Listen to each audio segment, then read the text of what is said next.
हाल ही में दिल्ली के ओल्ड राजेंद्र नगर के राव आईएएस कोचिंग सेंटर के बेसमेंट में बारिश का पानी भरने के कारण यूपीएससी की तैयारी कर रहे 3 छात्रों की मौत हो गई। लचर व्यवस्था के कारण हुई साथियों की मौत पर यूपीएससी के छात्र रोष में हैं और जमकर विरोध प्रदर्शन कर रहे हैं। इस पूरे हादसे के बाद टॉप कोचिंग सेंटर्स निशाना पर हैं और ठप होने के कगार पर हैं। वहीं इस पूरे विवाद के बीच चर्चित शिक्षक डॉक्टर विकास दिव्यकीर्ति पर छात्रों का जमकर गुस्सा फूटा। उनके खिलाफ प्रदर्शन किए गए, यहाँ तक कि उनकी कोचिंग सेंटर दृष्टि आईएएस को भी सील कर दिया गया है। बात यही खत्म नहीं होती।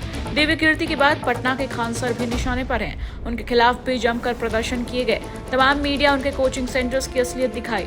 इस मामले पर उनसे सवाल जवाब भी किए गए, जिस पर उनकी बोलती बंद हो गई। सवालों से घिरे खान सर के पास से एक जवाब नहीं मिल पाया। और अब इसके बाद हैं अवध ओझा, जो इस हादसे के बाद से कोचिंग सेंटर मामले पर चुप्पी साधे हुए हैं। दिव्यकीर्ति और खान सर के बाद अब ओझा सर पर भी सवाल उठे।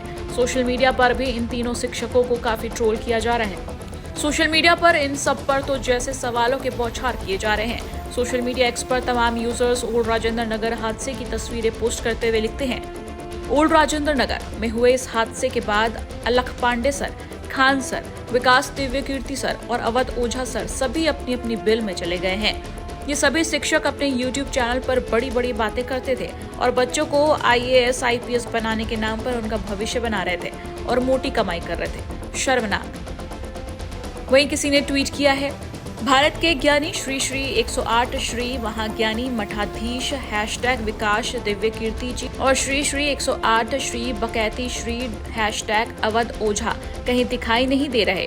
वो भी कहीं चुल्लू भर पानी में डूब तो नहीं गए। मतलब ढोंगी देखा हमने, लेकिन ये उच्च दर्जे के ढोंगी निकले। वहीं एक और ने ट्वीट किया है, Alakh Pandey is missing, Khan sir is missing, Vikas Divyakirti is missing, Avadh Ojha is missing, etcetera. Everybody UPSC mentor is missing. बच्चों के हक के लिए लड़ेंगे, अलुआ लड़ेंगे। ऐसे में चलिए जानते हैं कि ये अवध ओझा है कौन। अवध ओझा भी देश के सबसे पसंद किए जाने वाले शिक्षकों में से एक हैं। उनका पूरा नाम अवध प्रताप ओझा है। ये एक भारतीय यूपीएससी कोच, यूट्यूबर और शिक्षक हैं। ओझा जी यूपी के गोंडा जिले से हैं। यूपीएससी से निराशा मिलने पर इन्होंने इलाहाबाद में कोचिंग में पढ़ाना शुरू किया। कोविड में जब ऑफलाइन क्लासेस बंद हो गई थी, तब अपने पढ़ाई की अलग शैली की वजह से यूट्यूब पर काफी तेजी से पॉपुलर हो गए। बता दें, चुप्पी के आरोप में झेल रहे अवध ओझा ने भी एक वीडियो संदेश जारी कर अपना पक्ष रखा। ओझा ने कठोर कानून बनाकर ऐसे हादसों के जिम्मेदारों की संपत्ति जब्त करने और आजीवन कारावास के प्राविधान करने की मांग की है। अवध ओझा ने बयान देकर 4 मांगे रखी हैं। उन्होंने कहा, कोचिंग के लिए सभी जरूरी मानक तय होने चाहिए। एक कक्षा में 100 बच्चों से अधिक नहीं बैठने चाहिए। एडमिशन फॉर्म में कोचिंग सेंटरों को एक अंडरटेकिंग देनी चाहिए कि हादसा होने पर जिम्मेदारी उनकी होगी। पूरी प्रक्रिया पर एक कठोर कानून बनना चाहिए।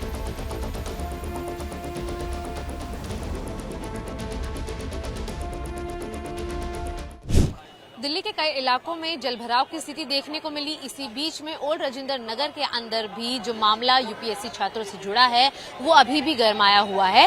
फिलहाल तस्वीरें ग्राउंड जीरो से मैं आपको दिखा दूं, राउस आईएएस स्टडी सर्कल के बाहर से कि यहाँ पर दोबारा से कल रात को हमने देखा कि जलभराव की स्थिति, कमर तक पानी जो है 3 से 4 फीट पानी देखने को मिला, जिसकी निकासी देर रात में की गई और इस पूरे इलाके के विधायक जो हैं वो भी ग्राउंड पर पहुंचे हैं।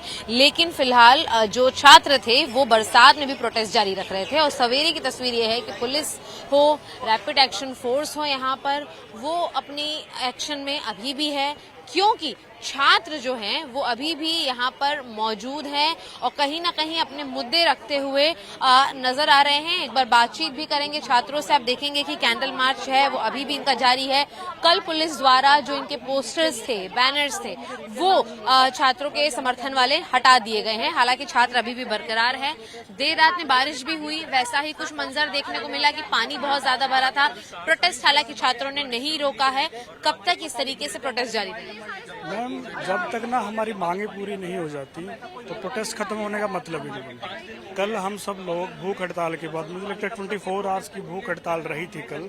उसके बाद बच्चे एजुकेशन मिनिस्टर आतिशी जी से मिले थे, म्यूनिसिपल जो कमिश्नर है उनसे मिले थे। बहुत सारी एक बड़ी बैठक हुई थी, मीटिंग हुई थी। हमारी तरफ से डेलीगेट गया था 25 लोगों का, उनकी सरकार की तरफ से भी थे, कोचिंग इंस्टीट्यूट की तरफ से भी थे।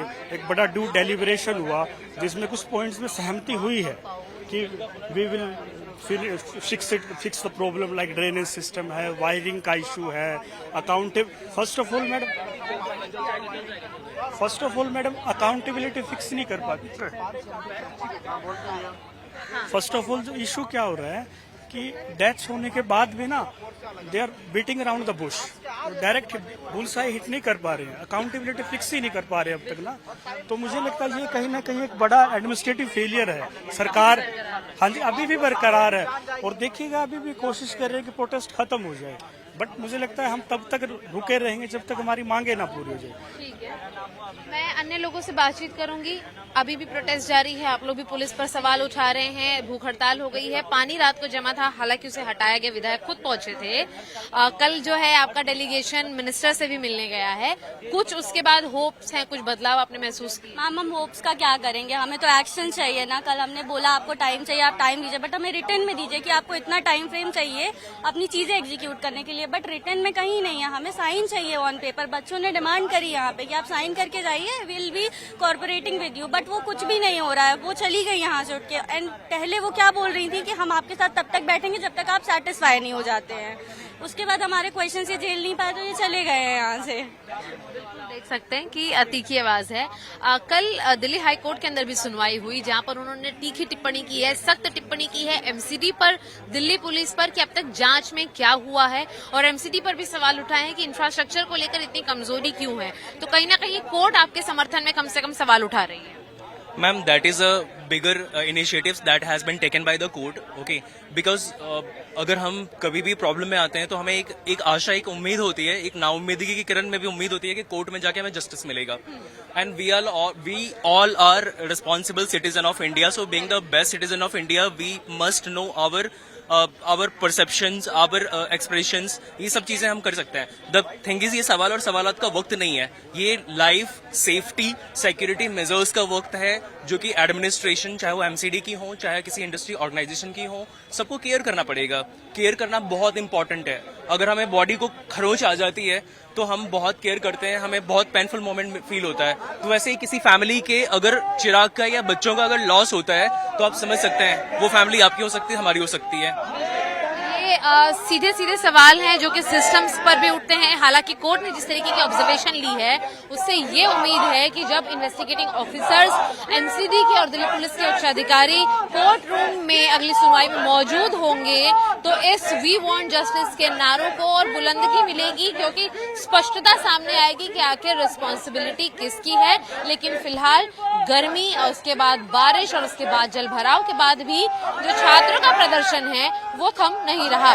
सत्येंद्र सिंह के साथ शिवानी मिश्रा, टाइम्स ऑफ भारत के लिए दिल्ली से। टाइम्स ऑफ भारत डिजिटल की रिपोर्ट।